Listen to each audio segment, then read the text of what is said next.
Well, hey guys, welcome back to the channel. We are so glad that you joined us today. Today we're going to be talking about a few different things. We're going to be talking about food shortages. We're going to be talking about inflation and what we can do to kind of hedge ourselves about. And should we be fearful? Because there's a lot of fear nonsense going on.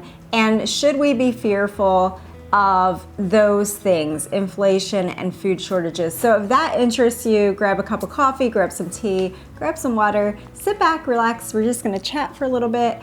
And we have the finance guy here, and he knows all about finances. He is a professional, so he's gonna inform us on all of the things. Well, I mean, the main thing when it comes to prepping, preparedness, planning ahead, having a plan, enacting your plan.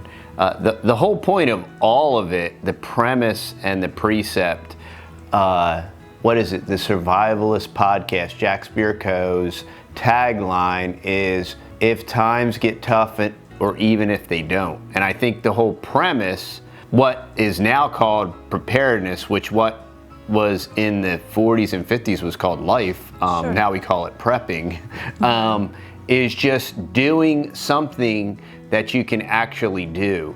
What I believe everyone is very much disenchanted with is politics in the political realm and voting harder and voting for the right people and, you know, voting different next time and all these things. And what the conclusions that we're coming to from a political perspective is kind of like they're both the same guy and very little changes. The more things don't change, the more they stay the same. Sure. And like, how much implication is that going to have on my day-to-day life?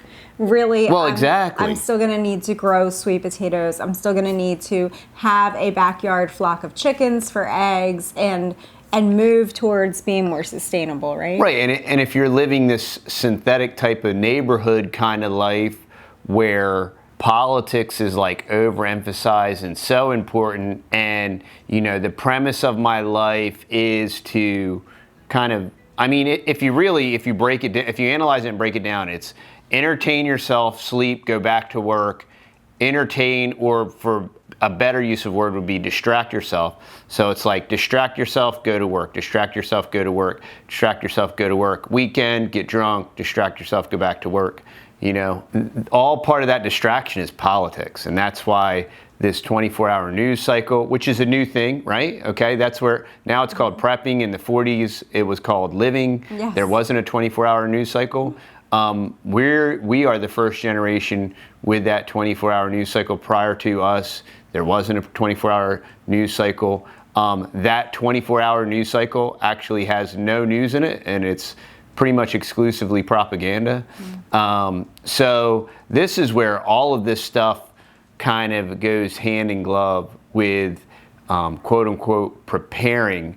Is the way that I've always viewed preparing. I mean, we've been prepping for a long time now, and we've been prepping through a bull market this whole entire time, which does statistically doesn't bode well for the economy, but and it is the longest bull market in our nation's history and all those things. And I realize we've pulled back since 2020. And the whole plan thing there and all that stuff. But, you know, the way that I've always approached it is it's actually something you can do. Like, you can complain. Mm-hmm. You can, oh, prices are too high, you know, or you can complain, oh, that dum-dum in the White House, you know, or all those crooks in Washington, D.C., which I enjoy that a little bit sometimes, I'm not going to lie, but... and they, you know, but in reality, at the end of the day, I didn't vote for any of them, right? And so, and you can say that too. Well, I didn't vote for any of them, and I didn't vote for any of them, by the way. So, oh well, that's why you get what you deserve because you didn't vote for any of them. Well, if they don't allow anybody that aligns with your ideologies, how do you know? Sure. How can you vote? You can't. So I didn't, and me not voting was voting. So you can actually grow something. You can actually plant something. You can actually go outside and add infrastructure to your property. You can actually read books to learn and gain new skills. You can practice new skills and new skill sets and artisan lifestyle things, and whether it's different types of arts, like I like grafting, I like fruit trees, or the boys, they all like all kinds of cool different stuff, whether it's milling or carving or welding or building or whatever it is. You develop the skills, you know what I mean? Absolutely. And action cures fear. There's no reason to be afraid. I mean, God's sovereign, God's in control, and what's going to happen will happen, and we are accountable for the decisions we make and what we decide to do, and we will be held accountable for that, and we are required to be found faithful stewards, and we take that seriously. And I believe that prepping is part of being a faithful steward and planning ahead and seeing, the thing we learn from history is that we don't learn from history. Well, when you see a fiscal policy that is like just disgusting. I mean, when you see this absurd fiscal policy and this quantitative easing to infinitum and buying back bonds with quantitative easing and this float for like a decade.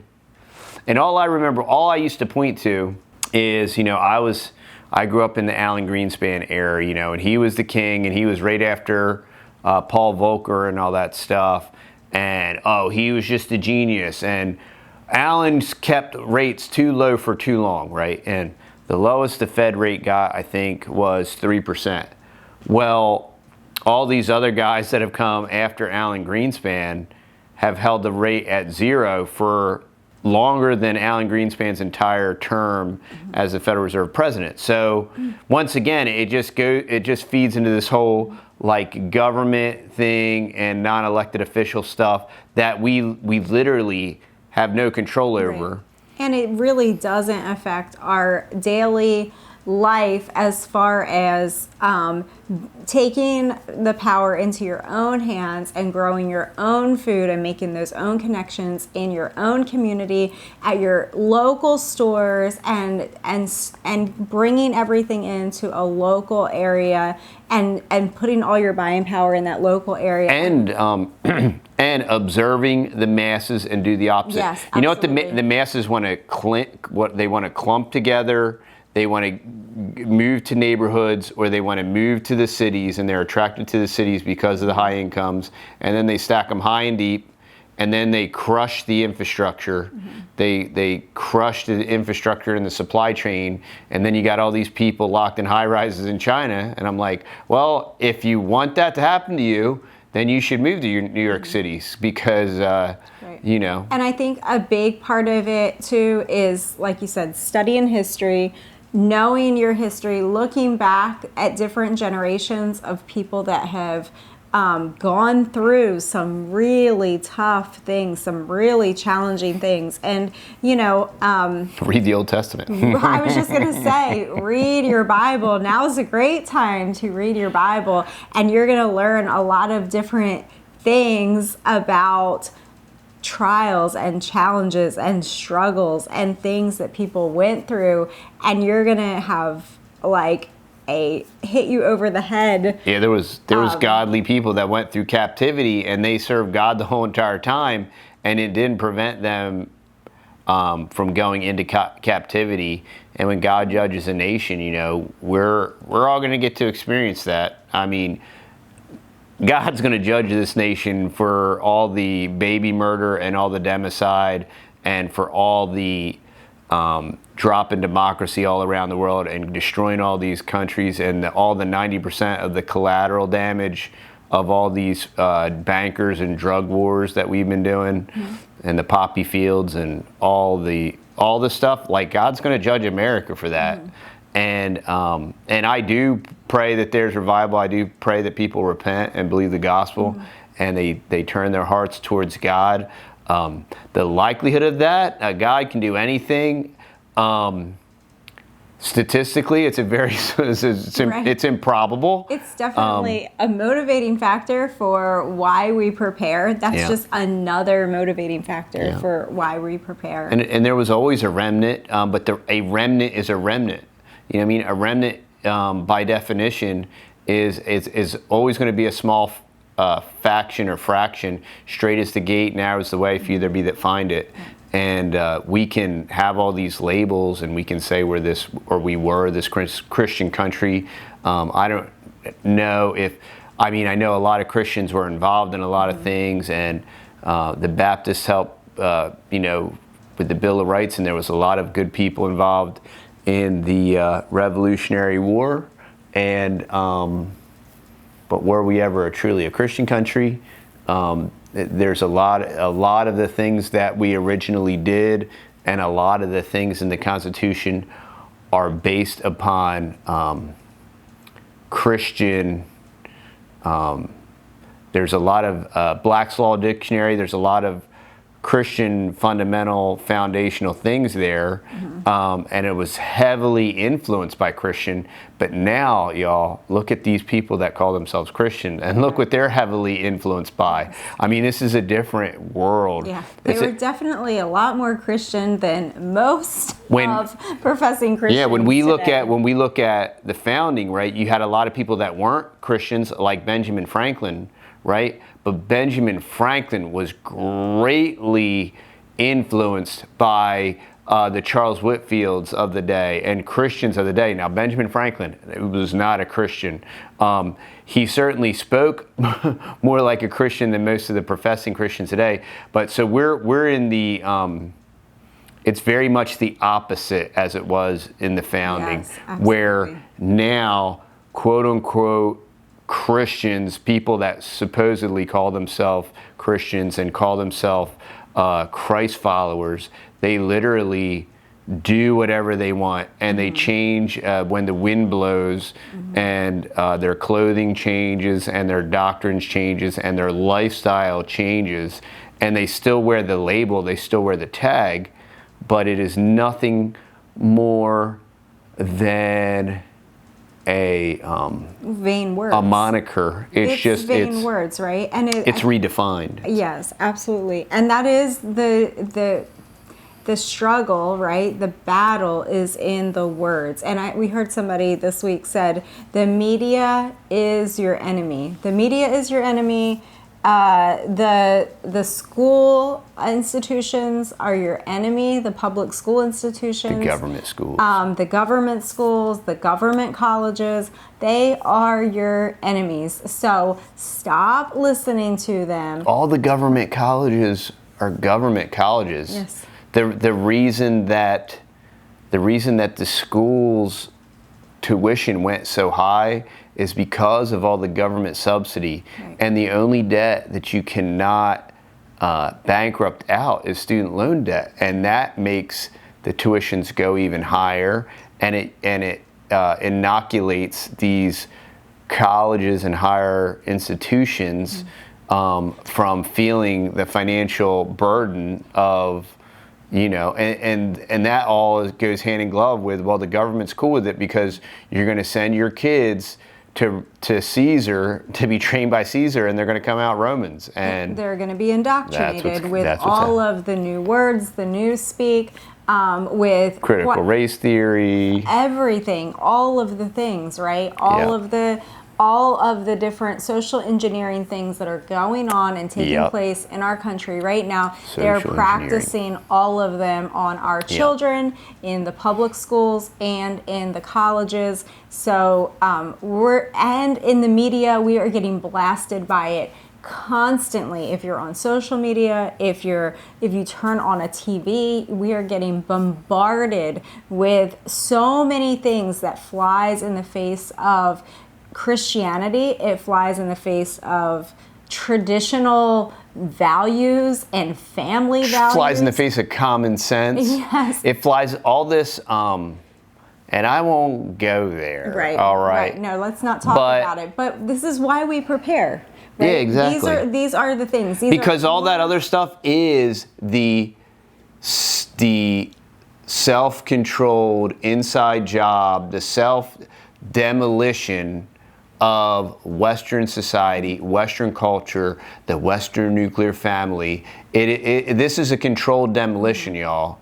You know, Silverstein said pull it or whatever. You know what I mean? And what are they doing? They're changing our history. Tear it all down, build back better. They're changing our family structure. They're changing our genders. They're changing genetic structure, every single thing that we know as a norm. They are tearing it all apart. So this is another just handwriting on the wall, things that we see happening that is motivational. If you are awake and aware, you're motivated then to heed these warnings, right? And it doesn't mean that you hoard food or that you... or that you're scared or afraid or fearful. I mean, because here's a real thing about inflation.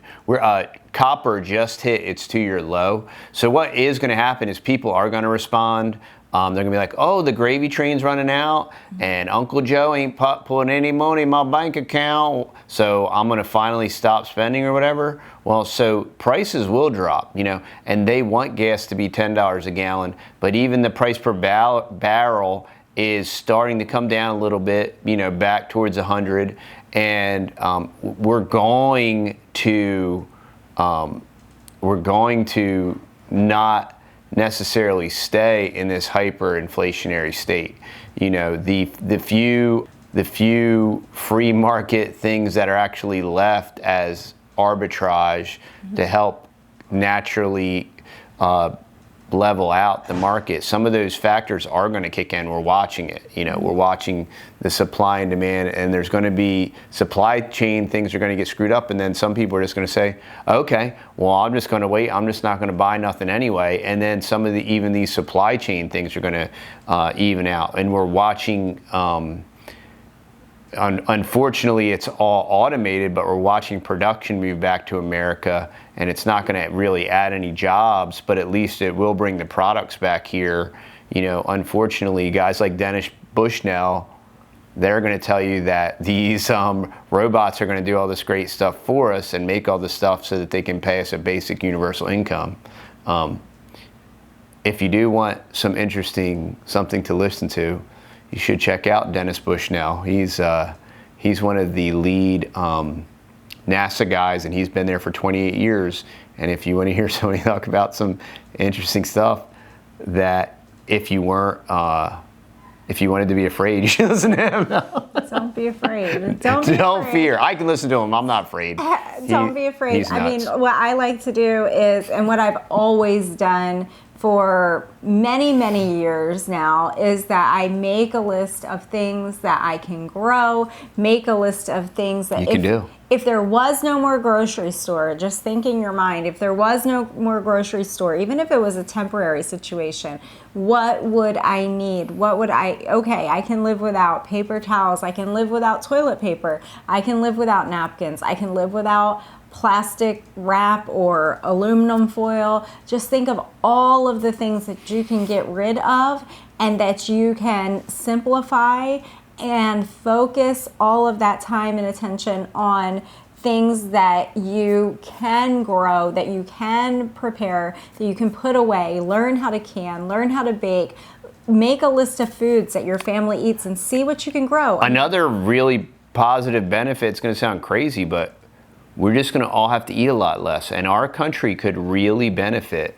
from eating less, y'all. We could all benefit from eating one meal a day. There's many. We could all benefit. Yeah, I mean, there's serious health benefits and all that. Yes. And we can really benefit. You know, we, as a country, food has become a crack. You know, our table has become a snare, right, to many people. And that, I mean, you can overeat anything regardless of how healthy it is and how good it is for you. Yeah. And I mean, we are a ridiculously obese nation, and not from eating, you know, too much healthy food, all right? And there's serious benefits, you know. A a depression and a recession and hyperinflation and all these things, you know what happens when these things fully kick in and the wheels fall off and everything kind of screeches to a halt? Yeah, it's tough, it's difficult, but you know what?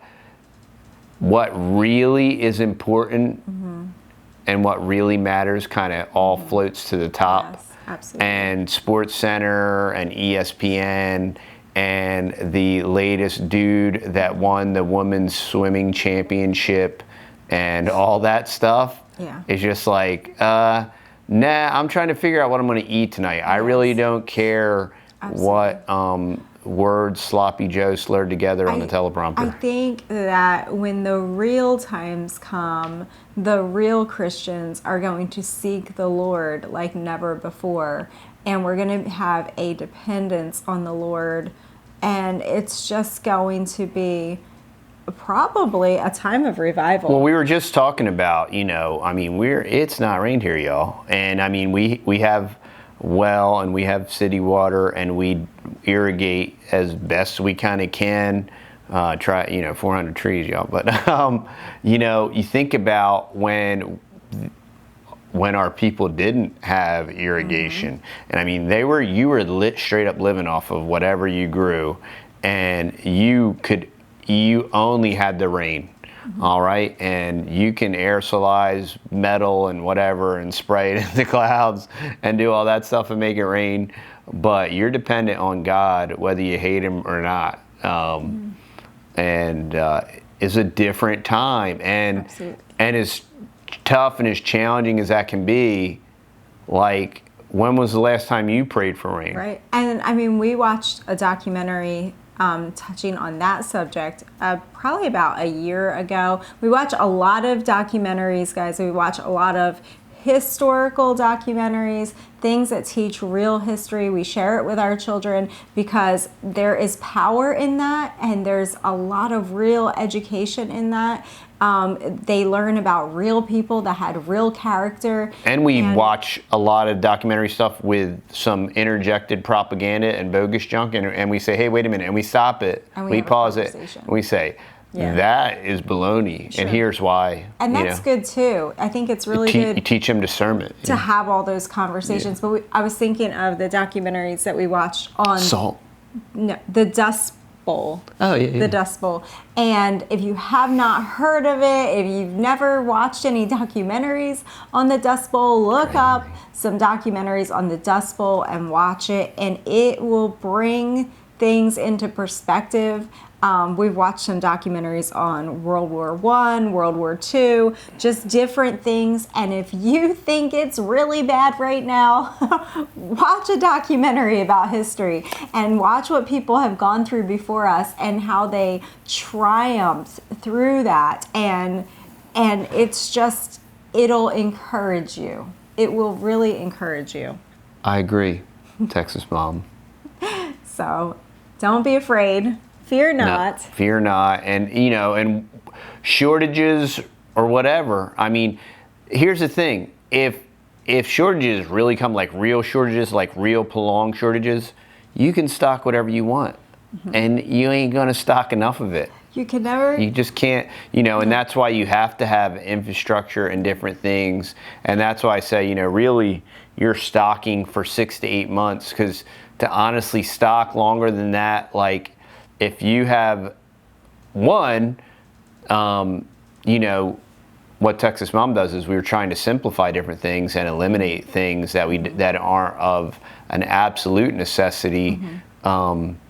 Therefore, if you're just prepping for the cycle of the seasons where, we just need to get through fall and winter and back into our planting season. And will our diet change? Yeah. We'll probably eat what we have, what I mean? Yeah. I mean, I remember my grandmom saying, like, they would have basically like one meal a day. And, That's what I mean. That's going to be lost. Us talking to our grandparents, like when our kids have children and they come to talk to us, we're not going to be, I remember when we ate one meal a day. And she said they would have meat like once a week. Now they raise cows, they raise pigs, they raise chickens, but for a family, a normal family size, they had 5 children. If you raise up, a few pigs and 2 cows, they had 2 dairy cows, so then each of those had a baby every year. But it's still limited. That's a limited amount of meat that you had. So they would have meat on Sundays. Not looking forward to that, y'all. And I try to eat meat every day. And that was it. You had meat on Sunday. They did their own pork. They made their own sausage. They dried their own hams and did that. But it was a limited amount. It was a limited amount of food. They didn't always have desserts. Breakfast a lot of times would be bread with a little bit of butter on it. And she said they would like sprinkle I don't eat breakfast. So a little sugar on it, and that was it. Or, soup would be dinner, and that's it, And they were doing really, really well compared to, because they lived in the country. So they were not as affected. They still had food to eat. Yeah. They were not standing in a line somewhere during the Great Depression. But I remember all of those stories, and how she said, you don't waste anything. When they peeled apples, they kept all the skins. They boiled them down and made jelly. Nothing went to waste. And she always had her pantry stocked. It's stewardship. Always had canned goods. Not wasting stuff. And, a friend of mine, when we moved down here, I said something about homesteading, has always been what we've kind of done and what we've wanted to do. And she said, we don't call it homesteading, we just call it living in the country. And I'm like, really, that is it. You'd be totally honest. You want to grow your own stuff and store it because you don't want to go to town. It's not because you're antisocial, but it was hilarious. Let's see if I can, I saw this meme, and memes are, hey, look, y'all, we're a meme culture. So, Walmart, you run in for chips and dip and you come out questioning the fate of the human race. Okay, so that's what it's like running to town. That's what it's like for running to town for us country folk. We we love our neighbors and we love our community. But when you wander out into town, sometimes you're wondering like, oh, yeah, how many days are left before? It seems stranger and stranger, right? The end is nigh. Yes. Absolutely. And we're joking, but we're not joking. Hey, we are pilgrims and strangers, and we're going to get stranger and stranger. Yeah, and you got to laugh or you'll cry. You know what I mean? So, yeah. And look, y'all, the day that I come on this camera with Kool-Aid blue hair, somebody just drop a napalm on my house, all right? All right? Yes. So anyway, keep looking for things that you can grow. Keep looking for ways that you can manage your household, that you can simplify, that you can prepare mentally, spiritually for all of these things that may or may not be ahead. And it might not be our generation, but even if it's for your children's sake and their generation or your grandchildren's sake, now is the time, and we do have to be good stewards to at least teach history and to come apart from this world as Christians and put a difference between what a Christian is and the what holy and the profane. Yes, and what a Christian life looks like, and teach history and love all your people and do all the things and rejoice in the Lord, guys. All right, Texas Mom. Well, that's a wrap. Thanks so much. Thanks for watching, y'all. Yes. We'll see you on the next video. Bye, guys. Bye.